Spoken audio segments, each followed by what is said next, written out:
Right, so today, right, I'm at Bampay still. Still at the Stories Resort, but I'm going to see a bloke called Michael, and he's got a dog sanctuary actually in Chonburi. I believe he looks after over 500 dogs, a lot of them disabled. Uh, I've seen his work on YouTube, like so. I've decided to go down there and do a little vlog on the actual place itself. Uh, as you know myself, I am a bit of a animal lover, dog lover. Hopefully, by doing this, I can raise awareness about the dog situation in Thailand. So, well, let's get down there and let's go and see this bloke at this animal sanctuary. I'm going to introduce you now to a bloke called Chris. He's from America and he's been working here for quite a while, and he'll tell you a little bit about the story about the place. Right, here is with a little dog. Now, Chris is from America. Like I say, he's been living over here and working in this foundation for quite a while now. And they deal with a lot of disabled dogs. And it's mainly dogs from the local area. So anyway, I'll introduce you to Chris. Yeah, I'm Chris, and this is Jazzy. And I work at the Man That Rescues Dogs Foundation. I've been here for 4 years. And it was founded by Michael Baines, my friend and my boss. He's from Sweden. And here at our sanctuary, it's 8,000 square meters. Right now we have 760 dogs. And all of our dogs have a story. We don't take healthy dogs off of the street. They were all sick, injured, abused, abandoned, puppies found on busy roads, dumped at the entrance of our shelter. And they're pretty much all from this area. We know that we can't save like all the dogs in Thailand, but we can make an impact in our community. And that's our goal. And all of our dogs are available for adoption inside Thailand. We don't send dogs abroad. We encourage people to adopt locally. And we focus on spaying and neutering. It's probably the most important thing that we can do.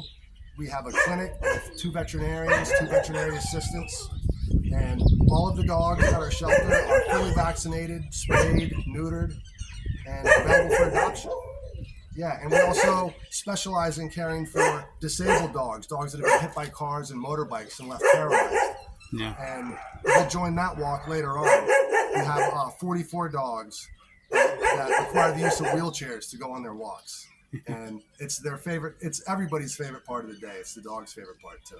Right, It's awesome. so now it's just about 12:15. So I believe it's around about 1 o'clock. We're going to go 1:30. Yep. They go and take a walk. We're going to have a little walk around the place with the wheelchair dogs. Right, Chris is going to let another dog in. There's a dog that's outside, and I think he's going to let it in.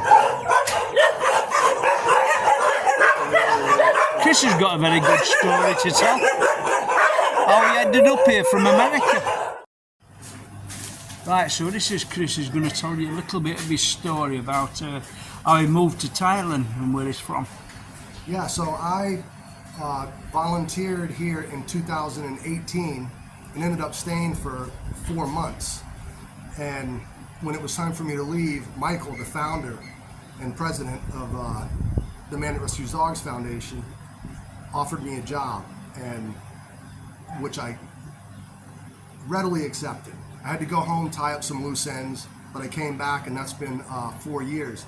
And one thing part of my story is, like, Michael takes dogs that need a second chance, and he gives them that second chance, and helps those dogs find their purpose and live great lives. And I'm not that different than the dogs in the sense that years ago I was a heroin addict, and I ended up going to prison for bank robbery. I robbed 7 banks, and I had to do the time, and I had to start my life over. So I say that I'm not that different than these dogs, and Michael gave me a chance too. He took a chance on me, and by him giving me that chance, I found my purpose, and now I get to live out here in Thailand and help dogs. It's like you couldn't write a better ending, really. Oh, no, you can't really. They walk this gang at 10 a.m. We have a very structured walking schedule because you don't want to have these dogs meet the dogs in shelter at 8, you know, because they don't know each other. Right, got you. So this gang walks at 10. And it's awesome because we open up the doors and like 50, 60 dogs just run out. They go to the lake. They all stay together as a pack. I think we have like one dog on this walk that we keep on a leash because this dog will wander. But they just stay together, you know. They just run out the door and they go play in the water, and then they all come back together. That's not the big lake, is it? What is down off the main road? No, there's another one. There's a reservoir over there. This is like a smaller. It's not as big as the lake that way. Right. It's a smaller lake. Right. But it's a good lake. The water. The dogs love to play in the water. You know, and what you saw me do just now is 2 dogs. Some like to hang out on the outside, so I just went back and let them in. That's having a little bathe. I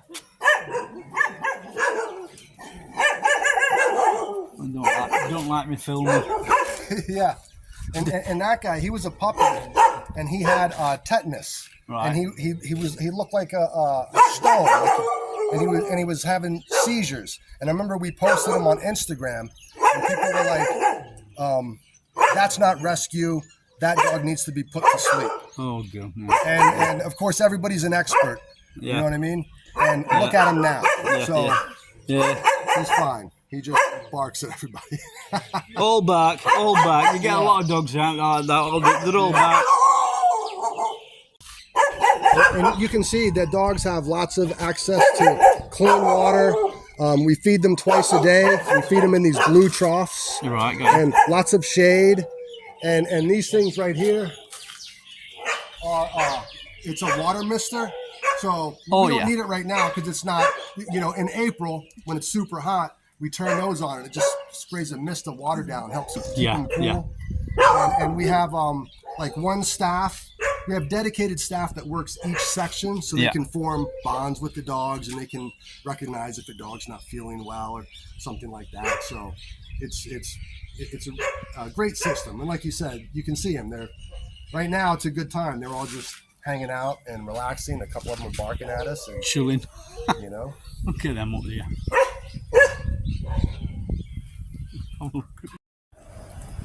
So our staff here, they work 5 days a week, which is great because generally in this area, in a lot of Thailand, like an entry-level job, they work 6 days a week. But our staff work really hard so they can have off 2 days every week. And we also provide lunch for our team at the sanctuary. And so we have a cook that also takes care of the dogs in shelter 8. She prepares lunch.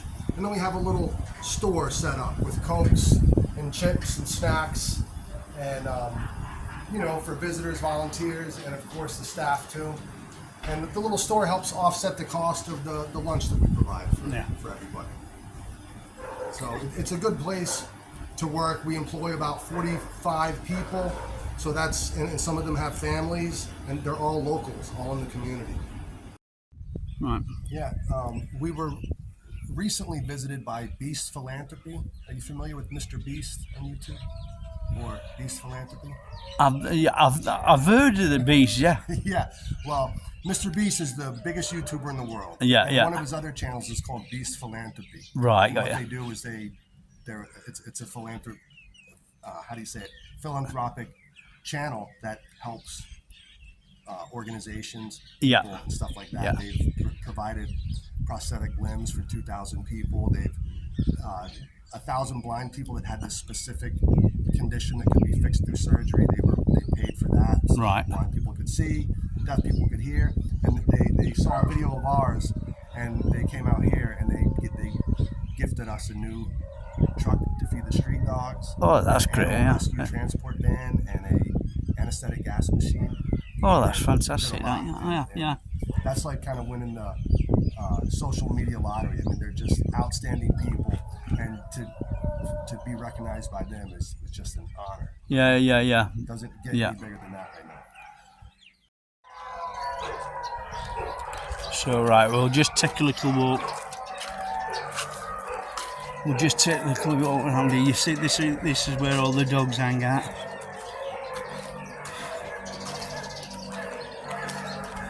So what is it? You have different sheds at different periods when they come in, like, so you put them in sheds at one time.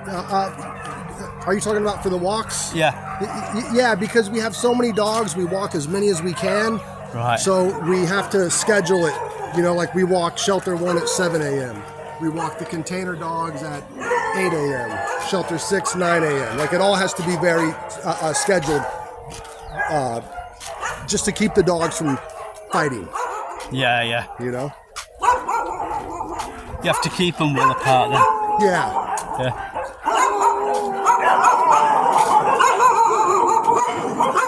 You can see a lot of disabled dogs here.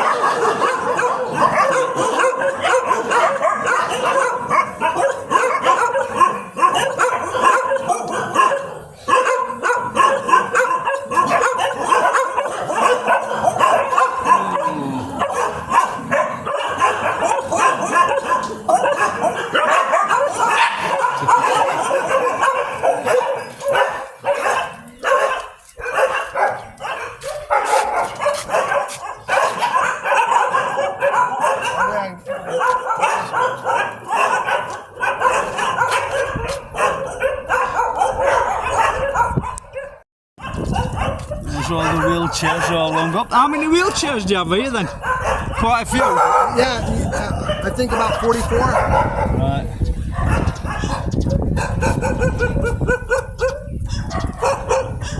But it takes some time to get them all strapped up, doesn't it? To go. You know, it's quicker than you think. Like once you get it down, it takes you probably takes one of my staff probably 15 seconds to put one dog in their wheelchair. Yeah? Yeah. And how many dogs go out at once? In the afternoon, a little over 30. The others go on a separate walk, and some of them don't do the afternoon walk because it's too hot, because some dogs have some mobility issues, and they really exert a lot of energy.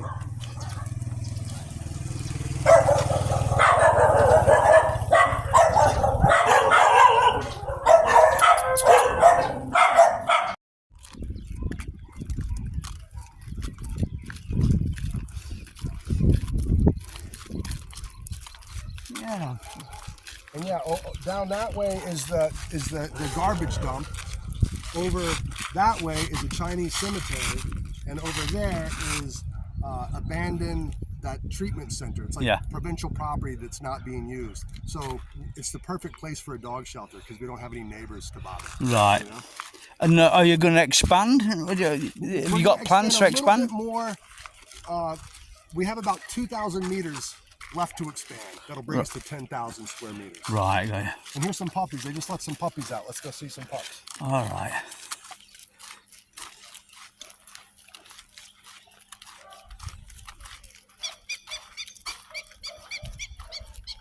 And yeah, the idea is 10,000 square meters, and we would take about 850 dogs, which gives you about 8.5 square meters per dog. Right. So they got plenty of space.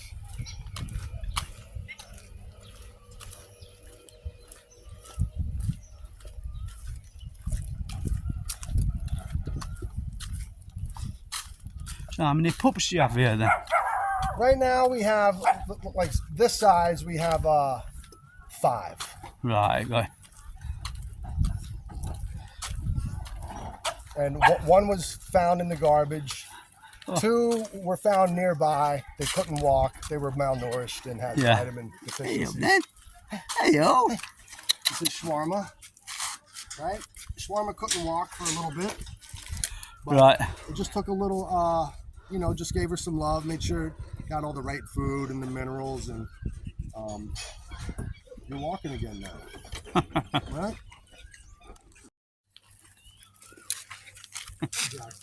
Kebab.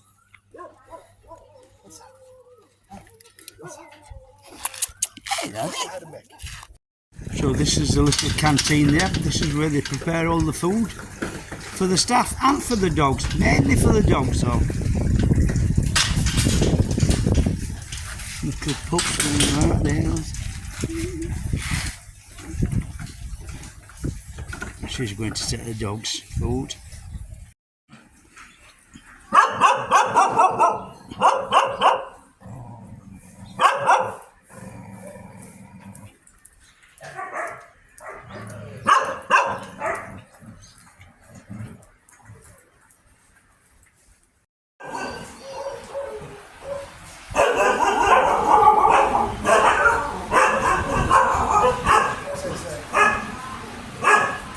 All right. So, hey, Poupée, you have to do another dog? Yes, go yeah. Okay, okay. So, the paralyzed dogs, they need help emptying the bladder. Yeah. Pee will come out on their own, but if it's not done fully, they can get infections. Right. So we have to do that 3 times a day. And Poupée is about to do that with Gold.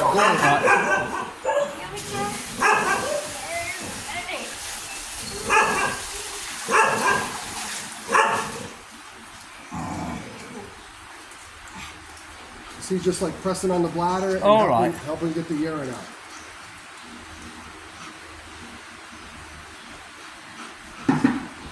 Good girl, Joya. That's it, you're all chilled down, you're done.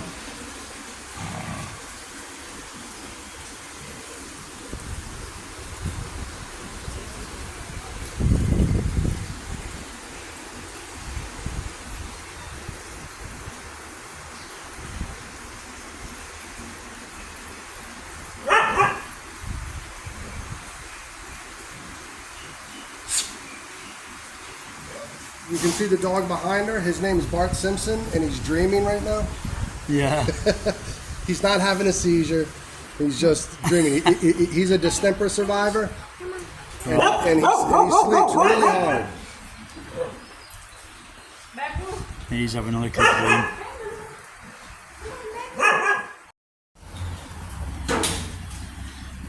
Right, pretty girl? Yeah.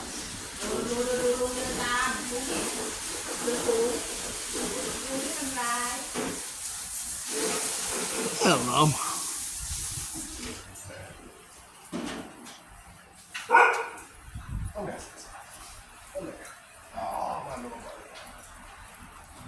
Well, I must admit the staff do a brilliant job here. So, Yeah, this is Boon Thome, and she's about 4 years old, and when she was 6 months old, she was hit by a car and left paralyzed. So she was brought to a temple and left there. And the monk, with good intentions, put her in a cage where he kept her for 3 years. And she eventually chewed her own leg off, this leg right here. And they were like, you know what, we can't take care of her properly. And they brought her to us. And she's been with us since. alright. And now she's got her own wheelchair. And she's got friends. Hi, sweetie. And at least she's mobile and not caged up, innit? Yeah, yeah.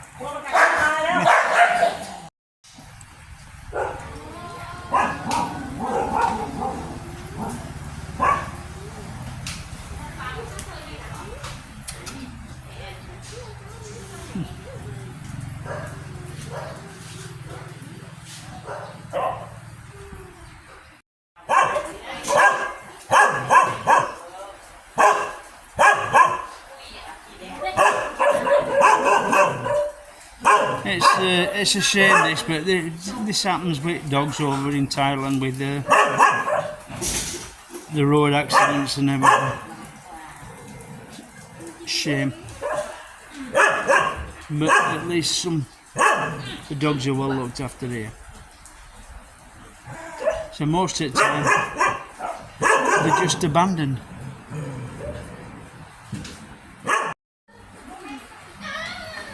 Okay, so they get out. getting all the chairs down now, and we'll get all the dogs strapped up, and then they'll go for a little walk.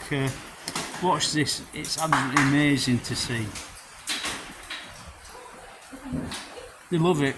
When they've got the little wheelchairs on, they run off, a pack of them all together. It's amazing.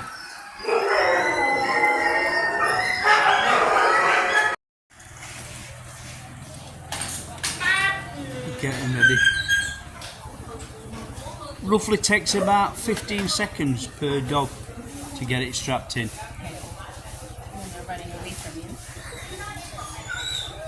And I think there's about 40 dogs going out at once. So there's quite a few.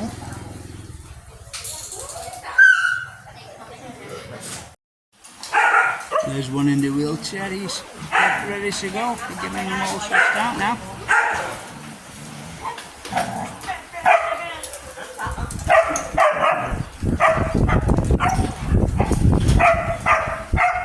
We're getting some volunteers coming in here, helping out for a little walkout.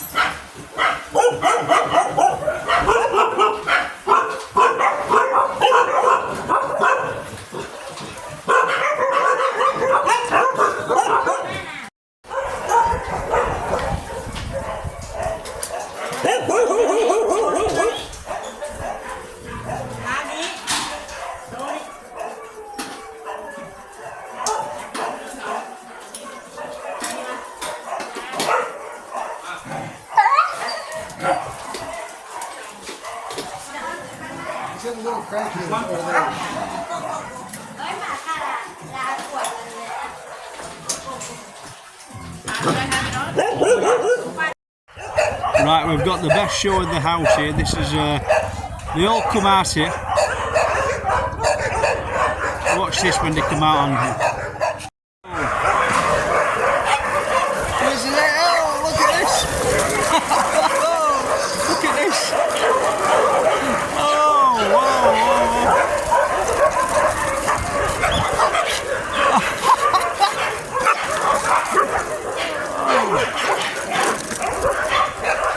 look at this! Whoa!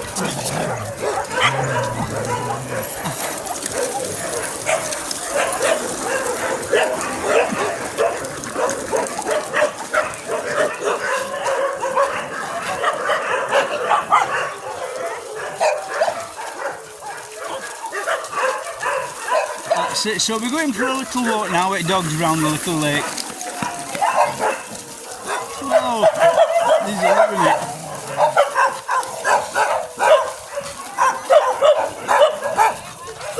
There you can see.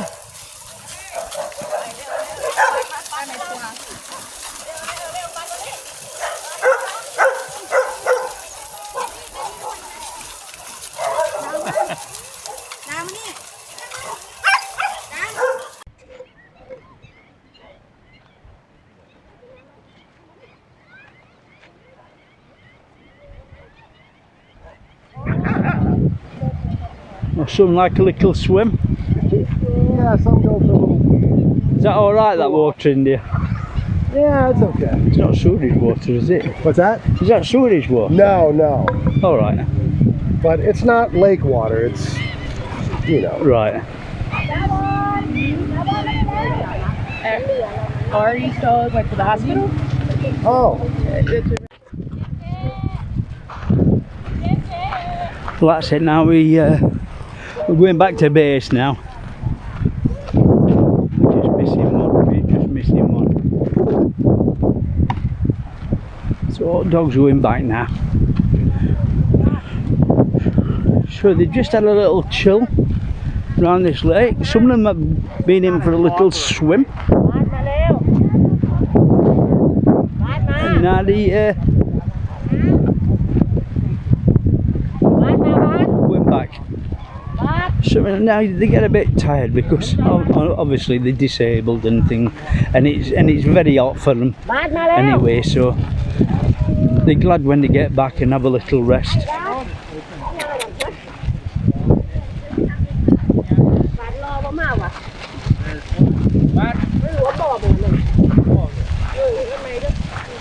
but they all enjoy it.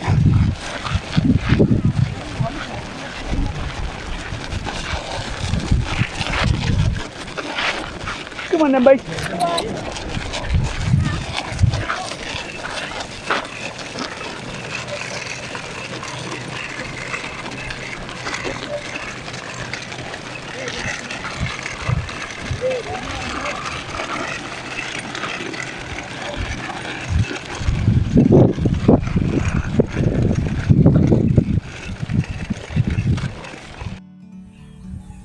Right everybody, so I've just spent the day down here at this foundation, and what a fantastic place.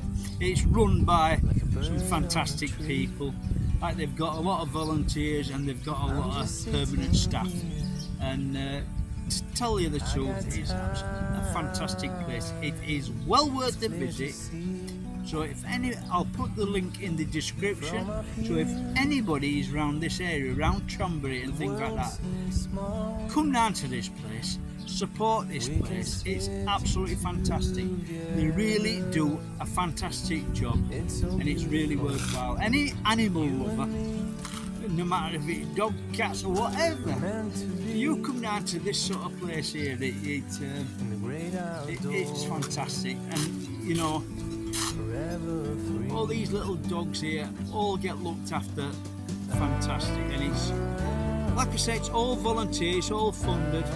So come down to this place if you're ever in this area. Drop in.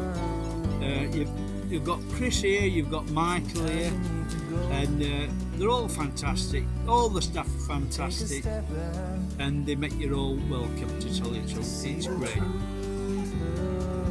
Right, back home now, back to Bampi.